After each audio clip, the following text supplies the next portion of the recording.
Bismillahirrahmanirrahim. Assalamualaikum warahmatullahi wabarakatuh. Selamat siang dan salam sejahtera bagi kita semua.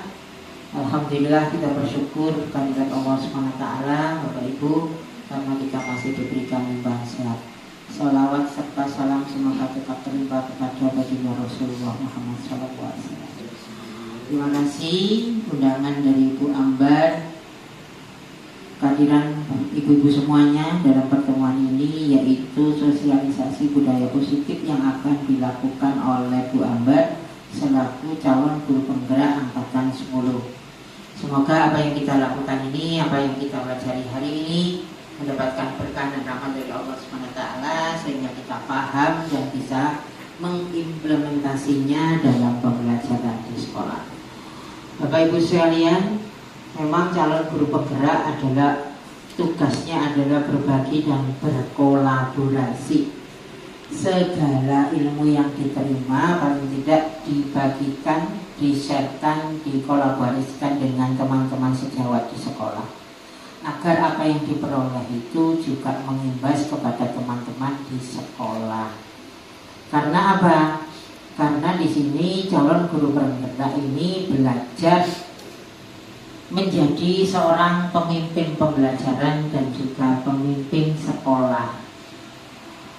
Karena tugasnya ini ke depan tidak ringan, oleh karena itu si gembleng dilatih, didadar, istilahnya pramuka istilahnya didadar ya.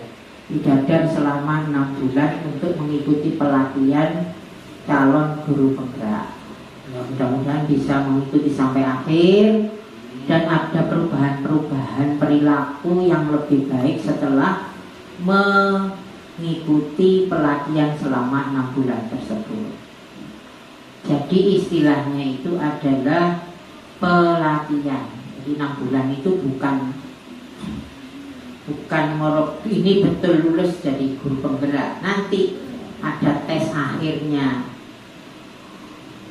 Untuk Bapak Ibu guru yang lain, mudah-mudahan bisa termotivasi untuk mengikuti calon guru penggerak yang akan datang. Tidak terbatas pada PNS, non PNS pun bisa mengikutinya. Nah, kalau selama ini yang saya lihat hanya PNS. Di SD Bukir itu non PNS itu, ya, dan lulus, ya. Jadi supaya tidak tertutup kemungkinan untuk mengikuti walaupun bukan PNS. Selamat belajar kepada Bu Ambar. Kita selamat berbagi, selamat berdiskusi. Apa yang nanti disampaikan dalam diskusi atau paparan yang akan disampaikan nanti ada permasalahan, kritikan, saran dan sebagainya, supaya diterima dengan baik dan tidak menjadi alasan untuk sakit hati. Ya, karena kita belajar itu harus mau, istilahnya itu mengikuti perubahan-perubahan yang harus kita lakukan. Oh, saya sebelumnya begini, terus ada informasi berubah, ya harus mau berubah gitu. Saya kira itu. Selamat presentasi, semoga apa yang disampaikan nanti dipahami oleh teman-teman yang lain. Mari kita buka kegiatan ini dengan membaca surat Al-Fatihah agar diberikan kemudahan pelajaran. Al-Fatihah.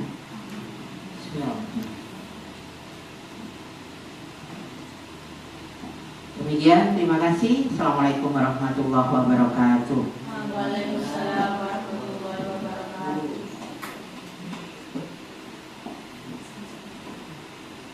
Terima kasih atas waktu yang diberikan. Assalamualaikum warahmatullahi wabarakatuh. Waalaikumsalam warahmatullahi wabarakatuh. Yang terhormat Ibu Kepala UPTS Lintong, Ibu DRA Hajah Mardiah MPD, yang saya hormati rekan-rekan sejawat dan staf UPTS Lintong.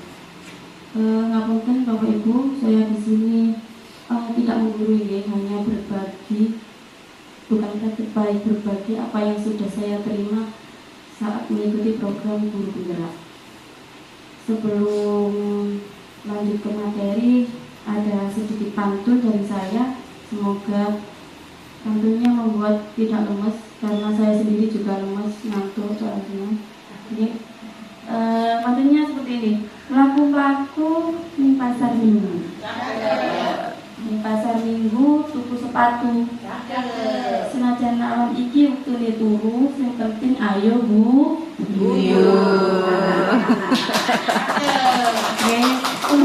karena saya sendiri juga ngantuk.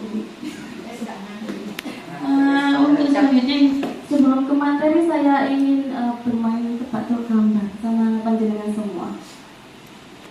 Dari gambar yang saya paparkan ini, saya lihatkan ini, mungkin ada yang bisa menjawab.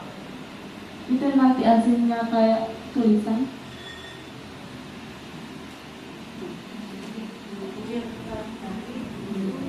Ada? Oh, Bu Bebek mungkin. Cintai diganti cir.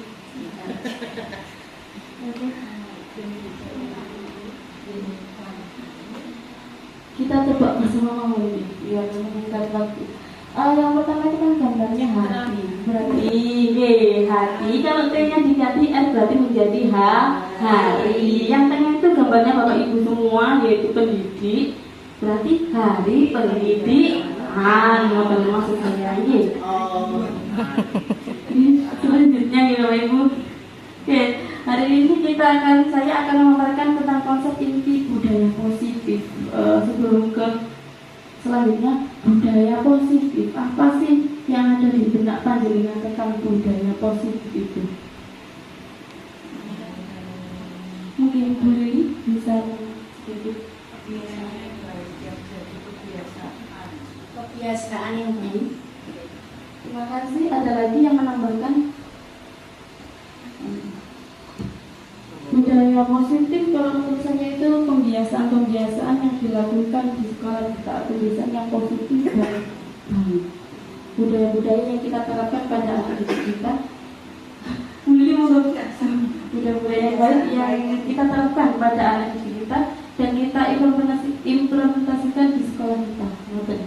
Konsep inti budaya positif di sini akan menyampaikan sebanyak 8. Yang pertama, perubahan paradigma baru, disiplin positif, nilai kebijakan, kebutuhan dasar manusia, motivasi perilaku manusia, posisi kontrol guru, keyakinan kelas, dan segitiga restitusi.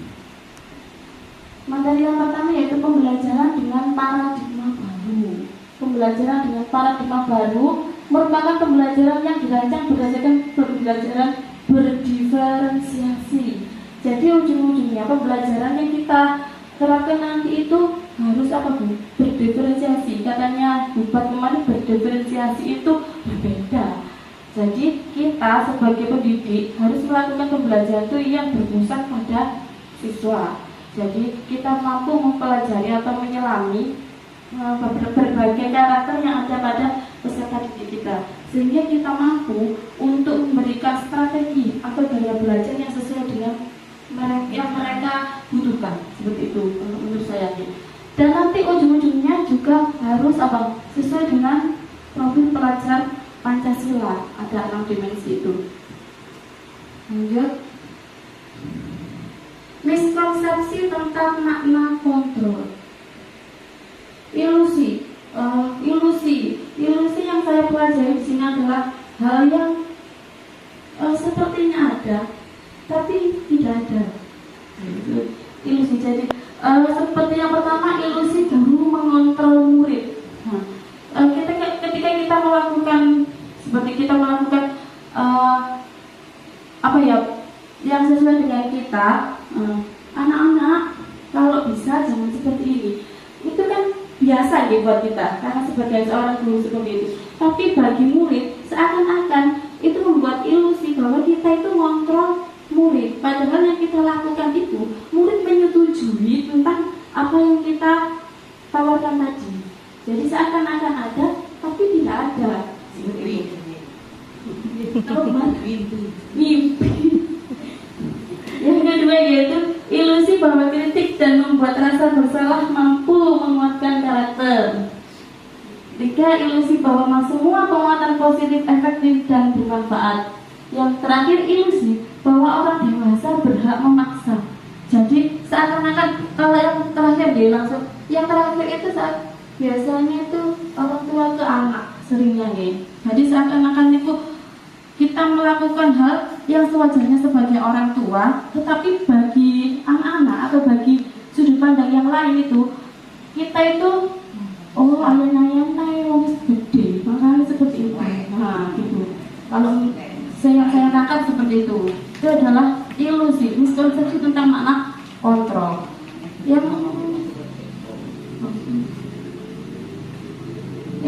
Yang selanjutnya, merubah paradigma stimulus respon ke pendekatan teori kontrol. Seperti yang pertama gitu ya, stimulus respon tentang dunia, yang sebelah sini teori kontrol tentang dunia. Realitanya kebutuhan kita itu sama kalau menurut stimulus respon. Kalau dilihat dari pendekatan teori kontrol, realita kebutuhan kita itu berbeda. Semua orang melihat hal yang sama. Kalau diterapkan dalam pendekatan teori kontrol, setiap orang memiliki gambaran yang berbeda. Dan yang ketiga, kita mencoba mengubah orang agar berpandangan sama dengan kita. Pada pendekatan teori kontrol, kita berusaha memahami pandangan orang lain tentang dunia. Yang lainnya langsung ngomong.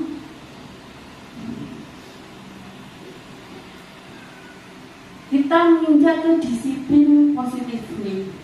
Disiplin positif jadi berasal dari kata disiplin, yaitu disiplin diri yang memiliki motivasi dari internal kita pribadi. Jadi disiplin itu hendaknya dimulai dari kita sendiri sebelum kita menerapkan kepada orang lain. Nah, disiplin positif ini merupakan salah satu penerapan disiplin yang bertujuan untuk menumbuhkan kesadaran serta memberdayakan peserta didik tanpa imbalan, penghargaan, ancaman atau hukuman. Jadi kita menerapkan disiplin positif pada peserta didik atau kita terapkan di sekolah itu tanpa harus ada iming-imingnya sama anak-anak. Anak-anak akan apa ya? Sadar diri bahwa kita harus berbuat disiplin tersebut. Tanpa ada kayak dewi-dewi gitu nih. Ayo kan naik gak ngomong ini. Nah, itu kita terapkan disiplin positif itu tanpa harus ada embel-embel seperti itu. Dan sebagai pendidik, tujuan kita adalah menciptakan anak-anak yang memiliki disiplin diri, berperilaku dengan mengacu pada nilai-nilai kebajikan universal dan memiliki motivasi intrinsik dalam perubahan perilaku ke arah yang lebih baik. Yang sebelumnya sudah baik berarti akan bertambah lebih baik. Yang sebelumnya belum baik akan berubah menjadi lebih baik. Seperti itu. Kalau saya itu yang namanya perubahan lebih baik itu berproses. Jadi kalau saya tidak bisa instan, terutama diri saya pribadi. Jadi tiba-tiba hari ini waktunya tiket hari Selasa, rumah saya jauh Bu. Terus saya akan berangkat lebih pagi, jam 6 sampai sini mustahil. Berarti saya berangkat sebelum subuh. Nah, untuk menerapkan itu saya berproses. Paling tidak saya manajemen waktu saya habis sholat subuh langsung berangkat. Jadi tidak bisa, besok saya langsung berangkat sampai sekolah jam 6. Tidak bisa seperti itu. Dulu prosesnya mungkin semua tahu ya, prosesnya cukup lama untuk bisa saya berangkat lebih pagi. Strategi yang saya ambil dari mulai pakai sepeda motor sampai naik bis kuning, caranya ya apa cepet. Nah itu saya harus berproses untuk menciptakan disiplin positif. Konsep disiplin dengan identitas gagal. Nah, biasanya kita beri disiplin positif itu kita beri hukuman atau penghargaan. Kalau di hukuman, murid merasa takut, tidak nyaman memaksa. Jadinya murid rendah diri, murid menyembunyikan kesalahan. Banyak murid yang akhirnya berbohong. Jadi daripada aku dihukum sama bullying, mending aku tidak ngaku aja. Kalau hukuman seperti itu. Kalau penghargaan kurang efektif, merusak hubungan antar teman. Mestinya diganti. Nah, gitu. Kalau peran tak sesuai dalam menghargai diri, menghukum dalam sistem ranking. Itu kalau diberi penghargaan. Lah kalau sedangkan yang konsep disiplin dengan identitas sukses, yaitu kita memiliki konsekuensi dan restitusi. Mungkin konsekuensi itu cukup baik daripada hukuman, tapi lebih baik lagi kita menggunakan restitusi. Restitusi itu ada tahapannya. Kalau konsekuensi biasanya langsung, manual, maksudnya spontan ya bahasa ini. Nah, kalau konsekuensi perlu penguatan jangka pendek, perlu monitoring berkelanjutan. Murid menghormati peraturan kok, hanya menghormati peraturan yang ada, tapi harus bisa refleksi atau memperbaiki dirinya untuk lebih baik. Jadi semuanya dia, besok nggak boleh itu ya, nggak boleh salah lagi ya pakai sepatunya, warnanya harus hitam. Oh iya Bu, cuma mematuhi itu toh, besoknya diulangi lagi. Hari itu dia bisa menyelesaikan konsekuensi yang diberikan dia. Ganti sepatu pulang ke rumah tak bisa, tapi besoknya saya diulangi. Nah kalau nanti direstitusi, murid itu akan bertanggung jawab. Karena kita nanti di restitusi nanti ada tahapannya, yaitu segitiga restitusi. Di akhir nanti akan dibahas. Di restitusi nanti itu murid bertanggung jawab atas perilakunya. Fokus pada pembicaraan jangka panjang, murid menghormati diri dan orang lain, murid bersemangat memperbaiki kesalahan. Jadi kalau di restitusi itu akan menekankan pada tanggung jawab sebagai seorang murid untuk jauh lebih baik lagi. Nilai-nilai kebajikan. Nilai-nilai kebajikan itu nilai-nilai yang disepakati bersama lepas dari suku bangsa, agama, bahasa maupun latar belakangnya. Jadi nilainya itu nilai-nilai kebajikan itu nilai-nilai yang sudah disepakati. Tidak ngerti dari suku mana, yang penting sudah sepakat namanya nilai kebajikan. Contoh nilai kebajikan institusi atau organisasi. Kalau produk belajar Pancasila sudah paham semua, ada 6 dimensi, Terus itu ada yang dari ibu primari, PIP, ada yang dari 9 karakter. Sebenarnya masih banyak lagi, cuma yang saya tulis yang ini saja. Dan yang mungkin Bapak Ibu sudah belajar untuk menghafal, yaitu yang profil pelajar Pancasila yang terdiri dari 6 dimensi seperti itu.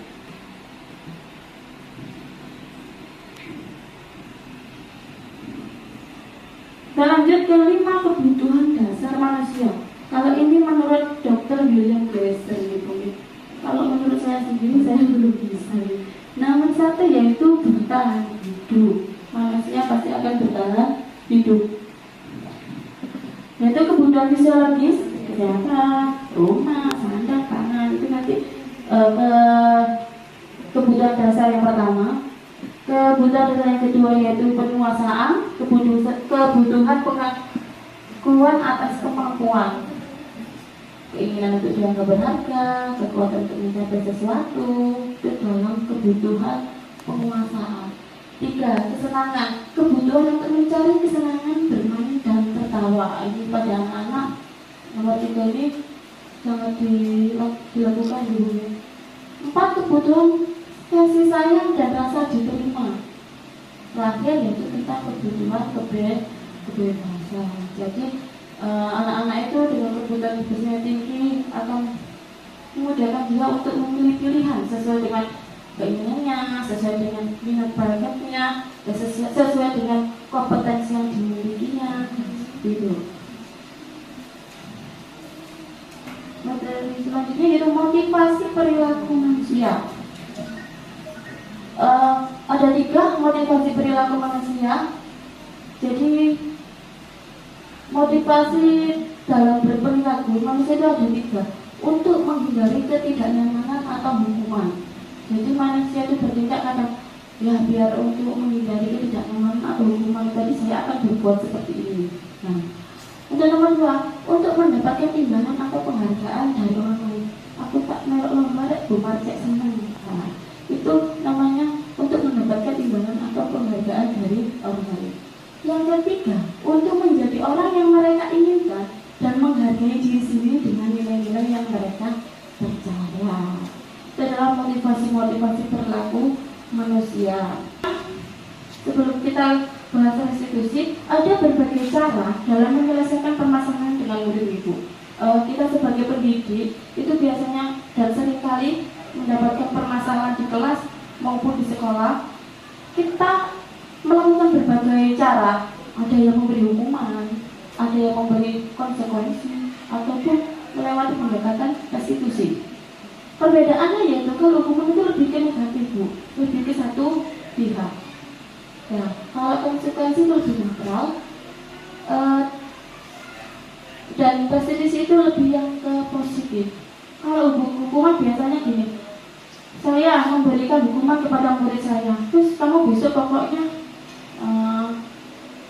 kalau nggak bawa buku lagi, kamu keluar, nggak usah ikut pelajaran. Itu kan yang saya mau. Padahal murid saya belum tentu menyetujui itu. Nah, kalau di restitusi nanti beda, Bu, ada tahapannya sehingga mereka menyetujui antara apa yang diberikan kepada oleh gurunya kepada mereka. Contohnya nanti Ibu kita bahas di restitusinya. Ini hanya perbedaan hukuman, konsekuensi, dan restitusi. Jadi yang lebih positif nanti itu kita melakukan pendekatan melalui restitusi. Meskipun itu kalau bahasa Jawa kesuai, Bu. Biasanya kita lebih cenderung ke hukuman atau konsekuensi minimal. Tapi kalau hukuman itu kejam, maksudnya lebih negatif, kejam menurut. Jadi kita minimal ke konsekuensi dan maksimalnya kita ke restitusi. Meskipun makanya cukup banyak nanti di akhirnya. Konsep disiplin melalui restitusi. Sebuah cara menanamkan disiplin positif pada murid. Pengertian restitusi, proses menciptakan kondisi bagi murid untuk memperbaiki kesalahan mereka sehingga mereka bisa kembali pada kelompok mereka dengan karakter yang lebih kuat. Ini menurut Gosen. Nah, ciri-cirinya bukan untuk menebus kesalahan, untuk memperbaiki hubungan, itu cirinya restitusi. Restitusi menuntut untuk melihat ke dalam diri. Restitusi mencari kebutuhan dasar yang mendasari tindakan. Nah, sekarang ada sebuah kasus, Bu. Saya mempunyai contoh sebuah kasus.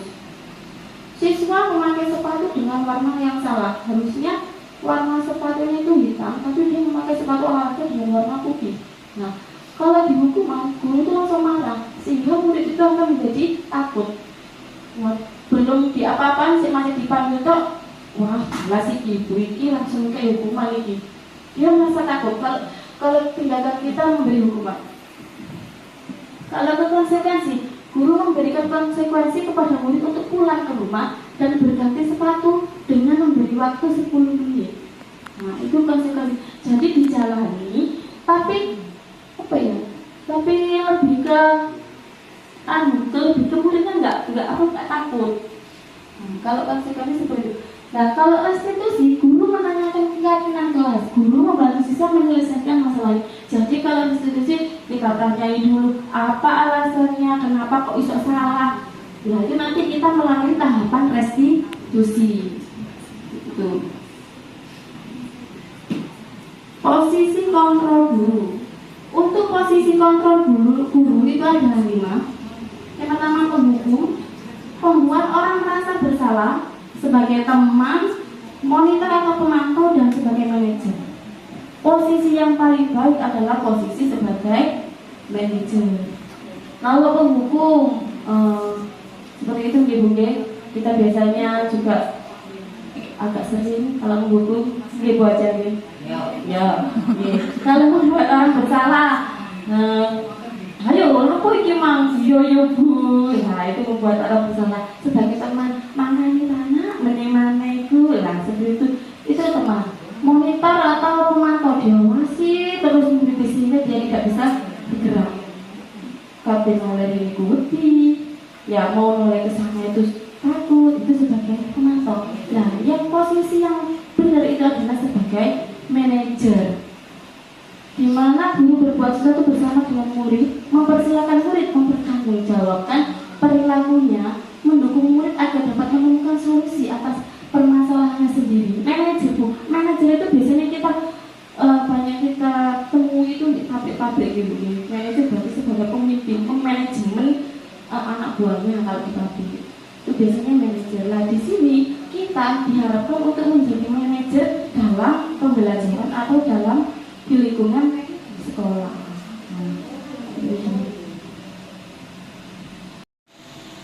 lanjut ke contoh penerapan 5 posisi kontrol guru. Ada sebuah kasus nih Bu. Saat upacara pada hari Senin, ada salah satu siswa yang tidak memakai atribut dengan lengkap saat waktunya upacara hari Minggu. Jadi saat upacara hari Senin itu ada salah satu siswa yang tidak memakai atribut lengkap. Sebagai penghukum, kata-kata yang terlontar biasanya gini: patuhi aturan sekolah lalu berdiri di depan kelas. Terus ngadek dek kuno. Nah itu sebagai penghukum. Kalau sebagai pemantau, hari ini kamu sudah melanggar. Apa peraturan dan konsekuensinya itu sebagai pemantau. Sebagai teman biasanya gini: ayolah yang tertib nak, patuhi peraturan. Gitu kan? Buat guru ini bangga sekali-kali jangan melanggar aturan. Nah itu sebagai teman. Dan kalau pembatas bersalah, berapa kali bu guru harus memberitahu kamu, bu guru kecewa ini sama kamu, pancet lah seperti itu ke pembuat rasa bersalah. Dan yang terakhir sebagai manajer, ini jauh lebih luas, bahasanya juga lebih rendah, adanya tidak tinggi. Apa kamu tahu kesalahanmu? Nah, kira-kira bagaimana kamu dapat memperbaikinya? Nah itu sebagai manajer, mencarikan solusi buat mempertanggungjawabkan kesalahan yang diperbuat murid tersebut. Nah, itu sebagai manajer. Keyakinan kelas. Apakah peraturan kelas itu sama dengan keyakinan kelas? Monggo, Bu Lili. Menurut Bu Lili bagaimana? Apakah peraturan kelas itu sama dengan keyakinan kelas? Tidak sama. Kalau peraturan kelas itu biasanya untuk peraturan kelas dan keyakinan kelas menurut saya tidak sama. Peraturan kelas itu biasanya dibuat berdasarkan kekuasaan dari kelas itu guru yang menyusun. Kalau keyakinan kelas itu diangkat dari kesepakatan bersama, apa-apa yang kita yakini baik kita jadikan sebagai keyakinan kelas untuk menjadi katakan rambu-rambu kegiatannya. Terima kasih Bu Lili. Jawabannya Bu Lili itu sangat tepat sekali. Sesuai dengan jawaban saya. Nah, peraturan kelas dibuat oleh satu pihak dan lebih menekan atau memaksa pada orang lain untuk mematuhinya. Jadi biasanya kita kan membuat peraturan dulu mungkin sebelum kita belajar tentang atau sebelum saya ke CGP atau sebelum kita ke Kumur itu kita yang membuat peraturan di kelas itu apa? Biasanya kita yang menentukan. Terus pokok yang aku bayangin ini ben muridku ini sesuai dengan keinginan kita pribadi. Jadi nggak ada kolaborasi atau diskusi dengan semua warga di kelas itu. Kami kalau warga di kelas bisa dengan siswa.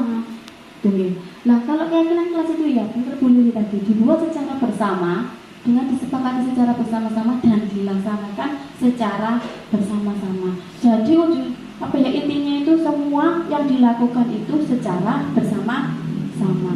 Kita menentukan dulu apa saja poin-poin yang akan kita buat keyakinan kelas. Poin yang tidak memberatkan siswa, poin yang sudah disepakati siswa, poin yang bagi guru itu juga lebih bermakna untuk siswa. Nah itu namanya keyakinan kelas. Jadi beda nih Bu, antara peraturan kelas dan keyakinan kelas itu beda. Terus selanjutnya yaitu bagaimana membutuhkan keyakinan kelas. Nah ini keyakinan kelas itu lebih abstrak Bu daripada peraturan, berupa pernyataan universal menyeluruh dibuat dalam bentuk positif. Jadi kalau bisa keyakinan kelas itu jangan dilarang membuang sampah sembarangan. Kalau bisa kalimat positifnya kan apa? Buanglah sampah pada tempatnya. Nah, itu namanya dibuat dalam bentuk positif. Terus sedikit saja biar mudah diingat. Jangan nggak support. Nggak sedikit saja yang penting anak-anak paham. Oh bahwa keyakinan kelas kita hari ini itu kayak disiplin gitu kan dia sudah paham tentang disiplin itu. Nah kalau puan dan nanti anak-anak nggak ingat.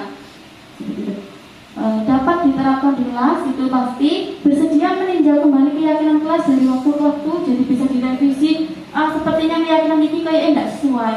Anak-anak banyak yang masih melanggarnya, anak-anak masih banyak yang belum belum melakukan jika dia melakukan pelanggaran. Nah, semua warga kelas hendaknya ikut berkontribusi dalam pembuatan keyakinan kelas.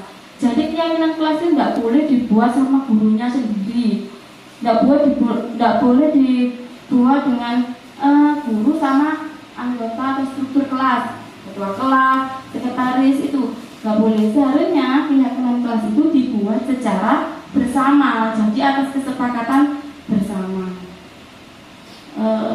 Kalau mungkin Bu Lili sudah menerapkan ini nih. Kalau saya masih jujur, kalau saya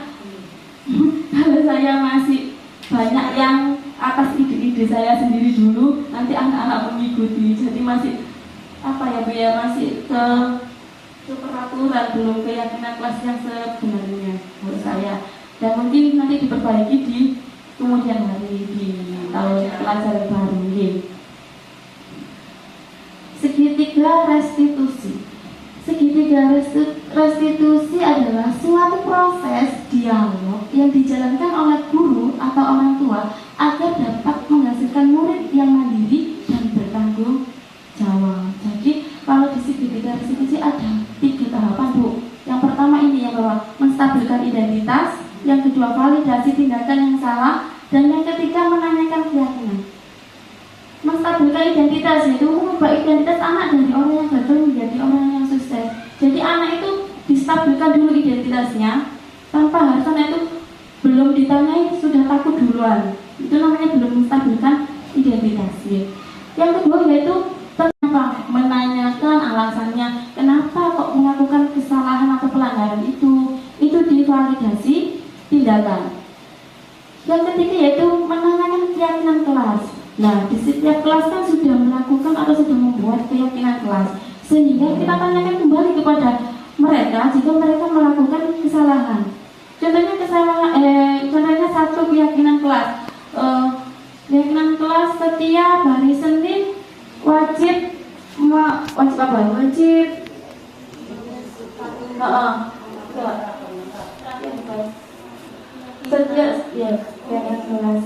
setiap hari Senin siswa wajib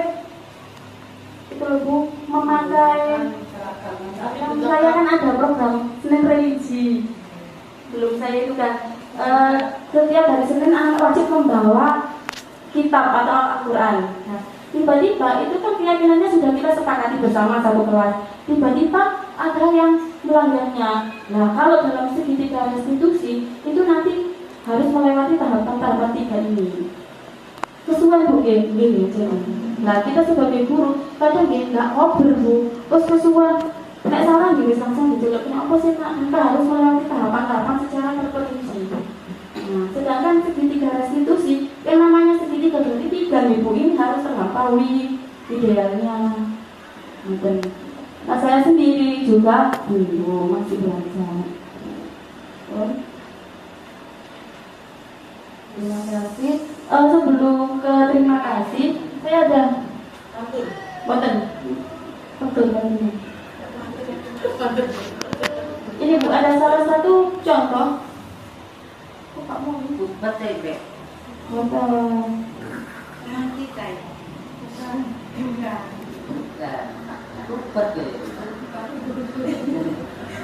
Belum ada deh. Begitu bawa deh. Makasih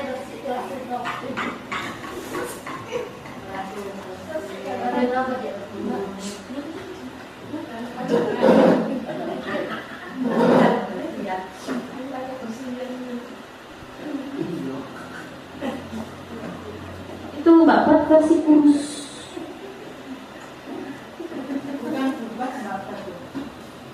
Mbak Pat versi kurus. Itu loh.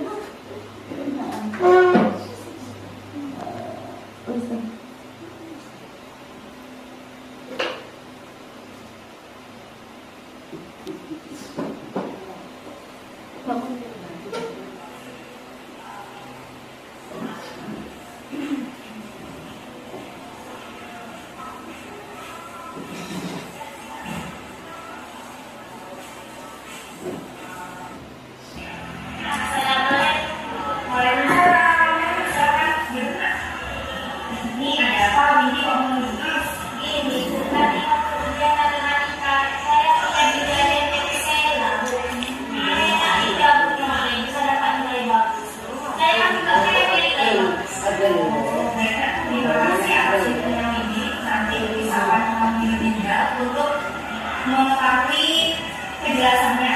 Ya, baik, silakan. Nah, ini ada anak Bu.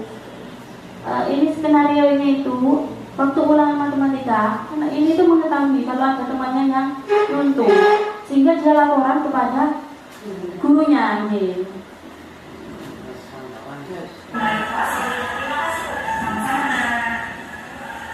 Assalamualaikum. Waalaikumsalam. Assalamualaikum. Waalaikumsalam. Silakan masuk ya. Nah, ini adalah seorang siswa yang tadi dilaporkan itu, yang nyuntuh.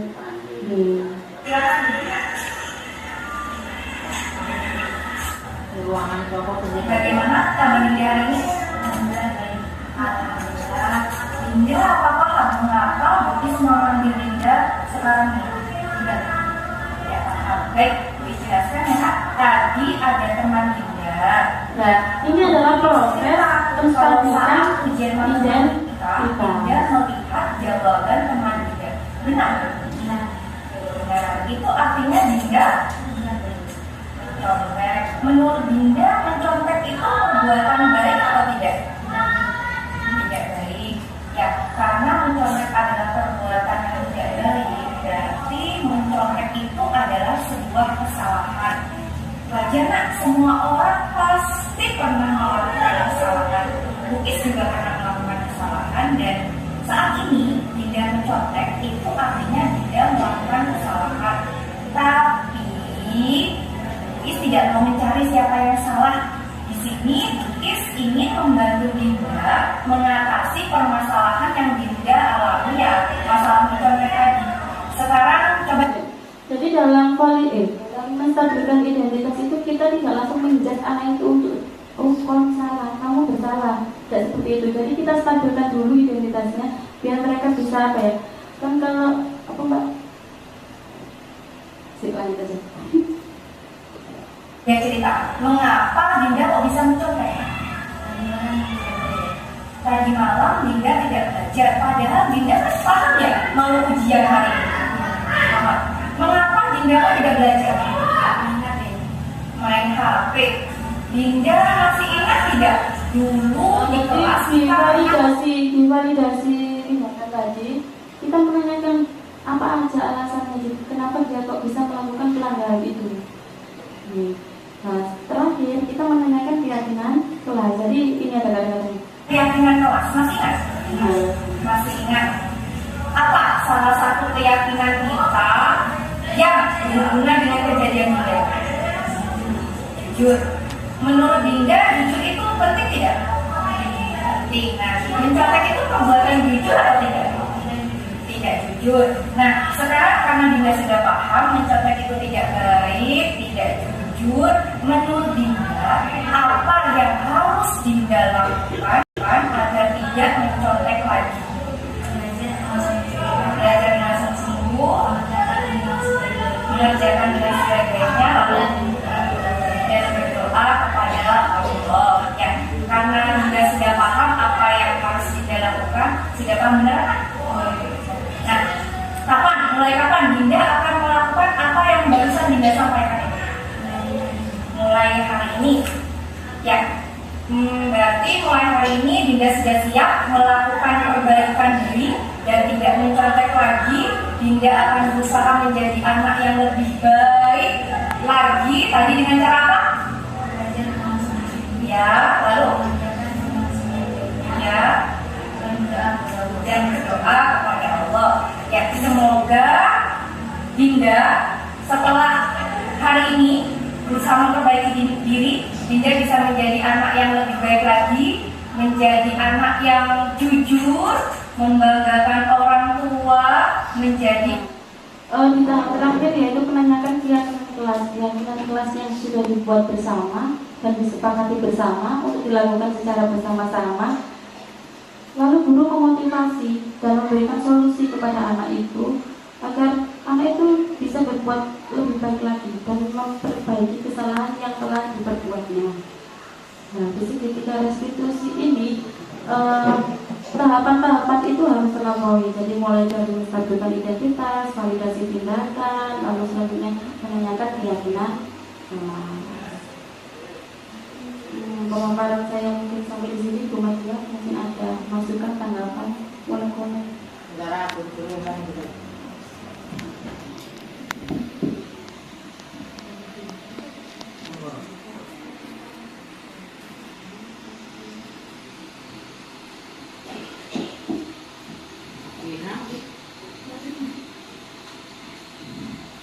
Tuh, baca dulu.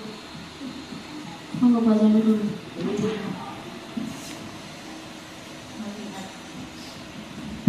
Melihat pemaparan tadi, sepertinya ada keinginan ya untuk menerapkan segitiga restitusi itu, dan sepertinya tampaknya pada kebiasaan anak akan berubah gratis. Cuman untuk waktu, Bu, yang kita itu sanksinya di waktu. Dengan pembelajaran yang seperti ini, tuntutan untuk melaksanakan seperti itu, berarti waktu kita tidak bisa dibatasi, katakan dari jam 7 sampai jam 2. Karena kita pun masih ada tuntutan koreksi, lain-lain. Nah, ini memanagenya bagaimana? Barangkali ada track-track untuk bisa memanage, menumbuhkan keyakinan positif pada anak ini tadi, menumbuhkan keyakinan pada anak ini yang jadi keraguan kami untuk melaksanakannya. Terima kasih. Ini yang di segitiga restitusi ya kan, kalau idealnya sebagai seorang guru itu kalau ada permasalahan kita melalui pendekatan restitusi tadi dengan tahapan segitiga restitusi ya. Tapi benar Bu Lili, memang waktu kita sangat terbatas. Jadi kalau saya pribadi, saya kan kasus itu kan kadang ada yang kecil gitu. Nah, mungkin saya akan belajar mencoba pada kasus-kasus yang menurut saya itu kasusnya cukup besar. Nah, kan tidak harus semua kasus itu kita menggunakan segitiga restitusi. Kalau kasusnya kecil mungkin kita hanya bisa melalui konsekuensi, memberikan konsekuensi mawon. Kalau hukuman jelas tidak boleh. Nah, kalau saya mungkin saya akan belajar dari kasus yang besar, yang menurut kita besar. Kadang kan menurut kita besar, tapi bagi orang lain mana kasus lain gitu kan. Tapi bagi saya, apalagi ada runtutannya nanti ke wali murid atau ke teman dan murid yang lain, pihak-pihak di luar kelas itu, mungkin saya akan menerapkan itu dengan mungkin tidak seketika itu, Ibu. Jadi besoknya jadi rancang dulu. Oh, besok. Jadi kita harus pandai memanajemen waktu, dan itu PR saya karena saya belum pandai dalam memanajemen waktu. Masih ada waktu sebenarnya bisa dipakai untuk ini, tapi dipakai untuk ini itu masih ada di saya, Bu, dan sangat banyak sekali. Jadi masih berusaha untuk memanajemen waktu agar agar tetap bisa dijalani prosedur atau tahapan dari segitiga restitusi itu. Jadi restitusi kalau dikira dan saya Bu nanti dari Bu meluruskan. Kalau dari saya kalau ada kasus tak cari dulu yang besar. Kalau kasus itu butuh tahapan dengan segitiga restitusi, maka saya akan melakukannya. Meskipun sejauh ini saya belum pernah melakukannya. Saya hanya melakukan dengan cara memberikan konsekuensi mawon. Dan kalau saya kalau di yang kasusnya kecil aja kan berarti kan nggak harus direstitusi, dikasih konsekuensi yang sekiranya Bu, bermanfaat atau tidak memberatkan bagi si anak tersebut. Tapi idealnya semua kasus. Iya. Supaya anak itu kalau direstitusi itu, kalau penanggapan saya restitusi itu nanti anak-anak itu jauh lebih percaya diri dan transparan, curhat ke gurunya itu loh, jadi lebih dekat dengan kita. Unek-unek yang ada di dalamnya itu kan ditanya tadi kan validasi tindakan jadi akan dikeluarkan semuanya. Kalau hukuman pasti ciut dulu, oleh wedi jadi takut duluan sebelum belum dikasih tindakan sudah takut duluan kalau dikasih hukuman. Jadi untuk anak-anak yang begitu ketemunya kan di kelas tuh biasanya ketemu anak-anak yang dapat. Mungkin untuk anak-anak yang tipe-tipenya kalem, nurut itu masih di institusi bisa ya. Ini yang ketemu anak yang dapat dan tidak mempan dengan kata-kata halus itu kadang Kan jauh lebih berkompeten Bu. Kalau saya berkolaborasi dengan Bu Batinja, terus minta masukan dari kepala sekolah, terus tindakan restitusi yang saya ambil pun juga kalau memang itu kasusnya besar, ya tetap saya harus minta masukan dan pertimbangan dari ibu kepala sekolah. Kita kan sebagai warga sekolah di bawahan yang dia harus izin dulu ke atasannya. Tapi kalau sekiranya saya sedang kok yang dablek di istiqomah itu tetap dablek gitu. Tetap seperti itu. Terima kasih kembali. Mungkin Kumat bisa meluruskan sedikit. Dulu ada pertanyaan. Terima kasih. Assalamualaikum warahmatullahi wabarakatuh. Waalaikumsalam. Jadi tadi menghadapi kasus siswa, jadi kita tadi pada posisi kontrol ya. Posisi kontrol kita sesuai dengan masalah atau kasus yang kita hadapi.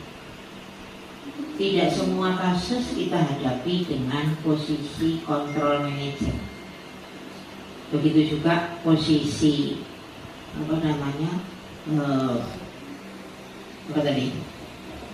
teman maupun pemantau.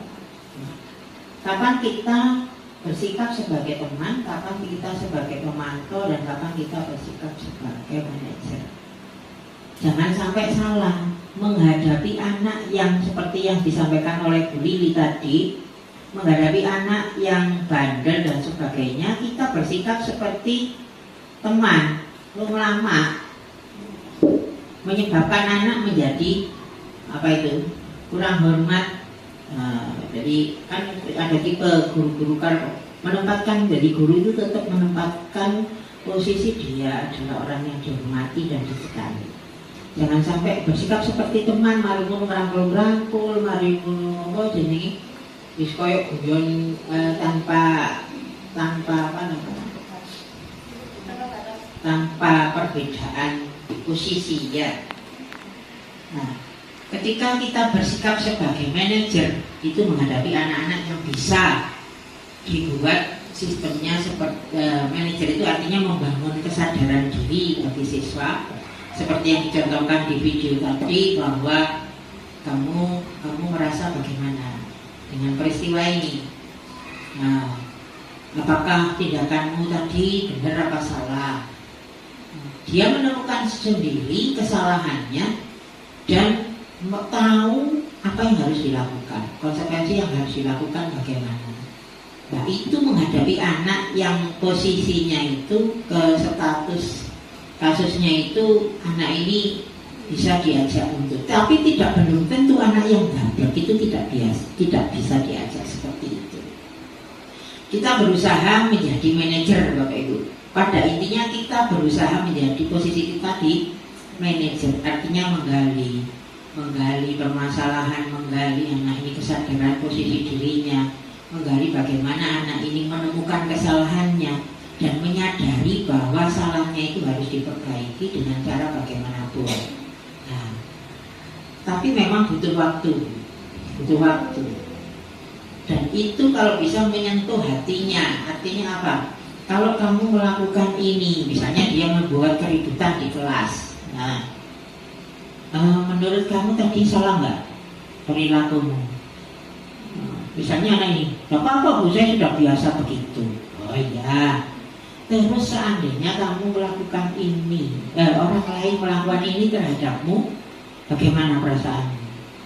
Jadi guru harus mampu menggali yang jadi PR bantah ya. Seandainya ada orang lain yang melakukan ini terhadapmu, bagaimana? Tidak suka Bu. Kira-kira dengan perilakumu itu tadi orang lain suka nggak? Tidak suka. Senang nggak disukai orang? Ngejar loh. Jadi kita memang harus belajar itu. Senang kamu tidak disukai orang. Tapi akhirnya tidak punya teman, akhirnya bagaimana ke depan dan sebagainya, sebab akibat itu kita. Nah, permasalahan waktu tadi, kapan Bu saya bisa melakukan itu? Di sela-sela pembelajaran. Ketika anak itu melakukan kesalahan, Bapak Ibu langsung melakukan tindakan, jadi tanpa mempermalukan mereka di depan teman-temannya. manggil sendiri. Nah, begitu. Nah, seperti tadi, menurut panjenengan benar gak sikapnya itu Guru? Menurut laporan temanmu itu benar apa enggak? Enggak benar. Itu namanya mengadu domba. Guru mengadu domba. Jadi cukup bertanya, kamu tadi mengerjakan sendiri apa nyontek? Ini gitu. Oke, nyontek. Lalu baru jangan menyebut siapa yang melapor. Itu jadi guru, kalau guru bersikap itu, anak ini dendam, wah aku dilapor. Sama dengan itu, sama dengan kita. Jadi sesuai dengan kasus yang kita hadapi, diusahakan kita posisi kita ada di manajer. Ya, posisi teman apabila anak ini contohnya di pramuka dalam kerja kelompok, mendirikan tenda, kita bersikap sebagai teman. Ya, kerja kelompok mengerjakan anak-anak mengerjakan kerja kelompok, misalnya panjenengan membuat alat peraga apa, anak membuat apa, kita bisa bersikap sebagai teman. Jadi situasi dan kondisi itu dilihat permasalahannya. Tidak berarti manajer itu yang terbaik, teman itu kurang baik, maupun sebagai pemantau. Jadi Bapak Ibu bisa memposisikan diri di mana posisi kontrol saya. Tuh, nggih. Saya kira itu bisa dipahami. Nggih, matur nuwun.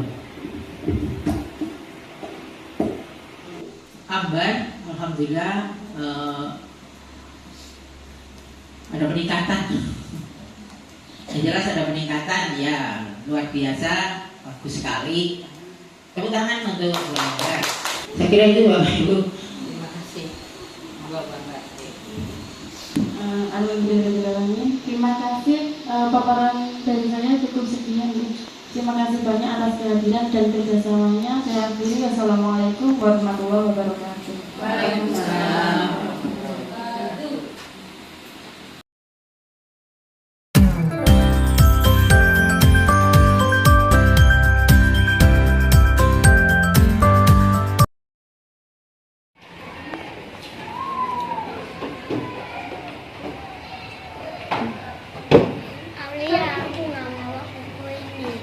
Kenapa? Tadi pagi aku berangkatnya buru-buru terus, kemarin malam aku tidurnya kemalaman. Selamat pagi Bu. Oke. Sehat hari ini? Ya. Alhamdulillah. Kakak tahu nggak hari ini Bu Ambar memanggil kakak itu untuk apa? Nggak tahu. Gini, Bu Ambar mau tanya, apa benar kemarin kata Bu Nur kamu tidak membawa buku paket bahasa Inggris? Ya Bu. Oh, betul. Kalau nggak bawa buku itu merupakan perbuatan yang salah apa enggak ya? Apa-apa, kan kalau manusia itu wajar ya. Orang juga pernah berbuat salah. Bu Ambar juga sering berbuat salah, asalkan tidak diulangi. Oke, di sini Bu Ambar tidak mencari kesalahan kakak. Bu Ambar hanya ingin bertanya, mengapa kakak kok tidak membawa buku kemarin?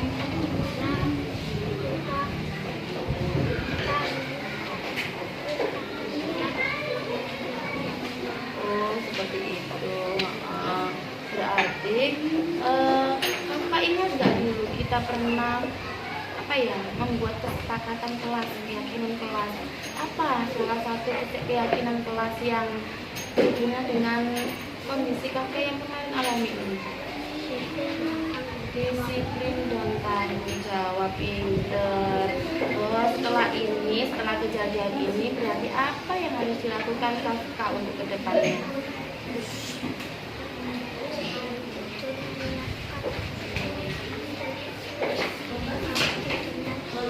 Oke, sebelum tidur menyiapkan buku, lalu bukunya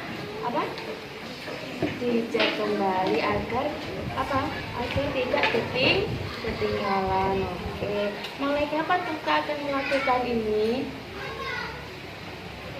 Oh, besok. Oke, terima kasih Dauka. Selamat belajar kembali. Assalamualaikum warahmatullahi wabarakatuh. Nama saya Kapal. Hari ini saya melakukan kesalahan dengan membawa buku bahasa Inggris. Dan lambat tidak memarahi saya, tapi menasehati saya.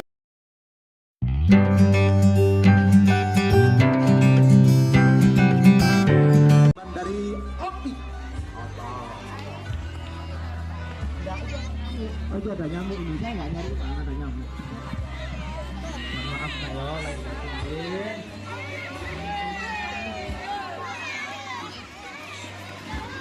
Pak Son, iki lagu nara dia, lagu Pak Son lagi.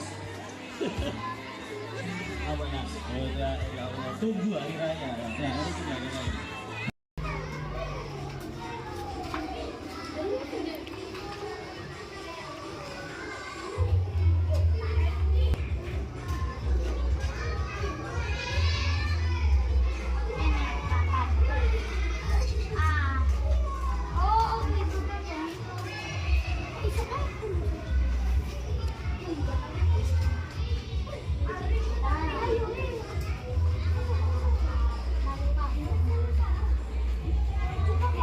Cil.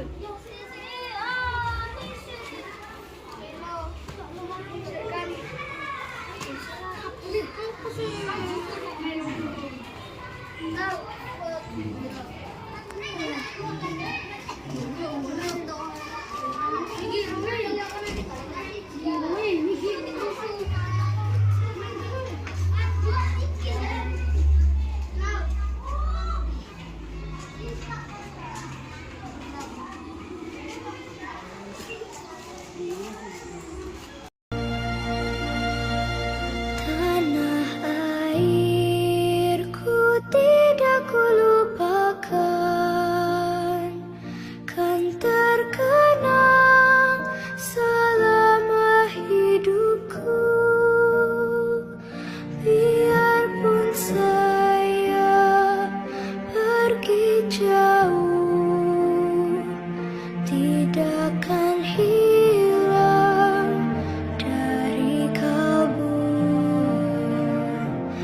Tanahku yang ku cintai, engkau ku hargai.